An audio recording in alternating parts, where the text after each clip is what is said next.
ये बात बड़ी महत्वपूर्ण है। अगर हम भक्ति करते समय, सेवा करते समय बहुत ही विनम्र हो जाएंगे, भक्तों के नीचे, वैष्णव के नीचे अगर हम बिछ जाएंगे, अगर हम उनके चरण की धूली बन जाएंगे कि आप अपने पैरों के तले रौंद दो, फर्क नहीं पड़ता। एक हमारे उत्तर भारत में एक कहावत बोली जाती है, अगर कोई व्यक्ति बहुत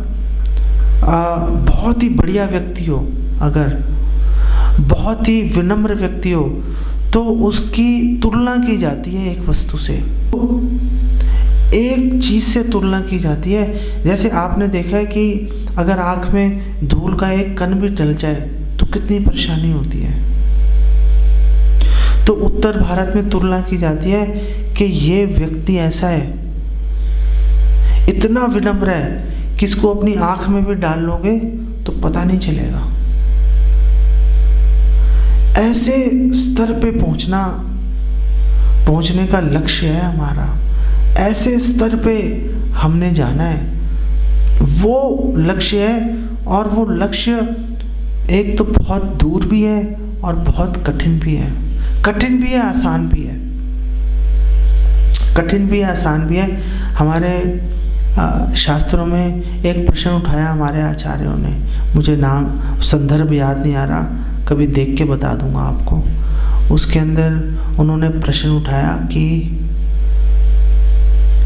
अहंकार को छोड़ना कितना मुश्किल है।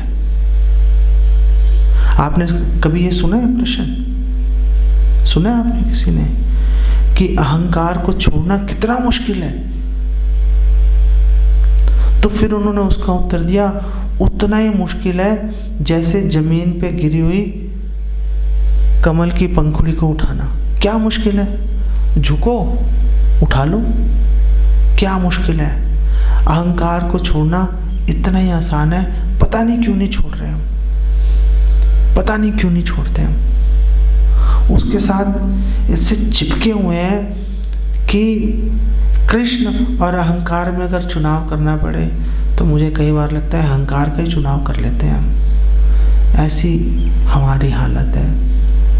उस अहंकार को छोड़ने के लिए कि वो अहंकार कैसे छोड़ना है, अपने मन और अहंकार को छोड़कर कैसे कृष्ण भक्ति में लगना है, ये दिखाने के लिए चैतन्य महाप्रभु स्वयं अवतरित हो गए। हाँ, वैराग्य विद्या निज भक्ति योगा शिक्षार्थम एक पुरुष पुराना। स्वयं भगवान अवतरित हो गए। सोचो कितना महत्वपूर्ण है ये बात, कितनी महत्वपूर्ण है कि भगवान खुद ही अवतरित हो गए इस बात के लिए। हमें इसको बहुत ही गंभीरता से लेना चाहिए, इसको अपने जीवन में अधिक से अधिक उतारने का प्रयास करना चाहिए। अगर आप सही भी हो, सवाल ये नहीं है कि आप गलत हो, आपने माफी मांगी। सवाल ये नहीं है। सवाल ये है कि आप सही हो फिर भी क्या आप माफी मांग रहे हो? सवाल ये है। चैतन्य महाप्रभु ये देख रहे हैं कि अच्छा आप सही थे, क्या आपने माफी मांगी? हम अगर गलती से हम सही हो तो मरने मारने पे उतारू हो जाते हैं हम। नहीं, हम तो सही हैं। अरे आपके भद्र ज्ञान केवल भ्रम। चैतन्य महाप्रभु कह रहे हैं सही है गलत है ये तो मन का भ्रम है। ऐ मनोधर्म, ये तो मन का धर्म, मन का भ्रम है ये। चैतन्य महाप्रभु ये देखने नहीं आ रहे कि आप सही कर रहे हो गलत कर रहे हो। चैतन्य महाप्रभु ये देखने आ रहे हैं आप सही थे, क्या माफी मांगी? ये बता दो बस। ये देखने के लिए चैतन्य महाप्रभु आए हुए हैं यहाँ पर। चैतन्य महाप्रभु आप पर यही दृष्टि लगा के बैठे हैं, अच्छा आप गलत थे, माफी मांगी, छोड़ो, हटाओ पीछे। ये बता दो आप सही थे, क्या माफी मांगी कि नहीं मांगी?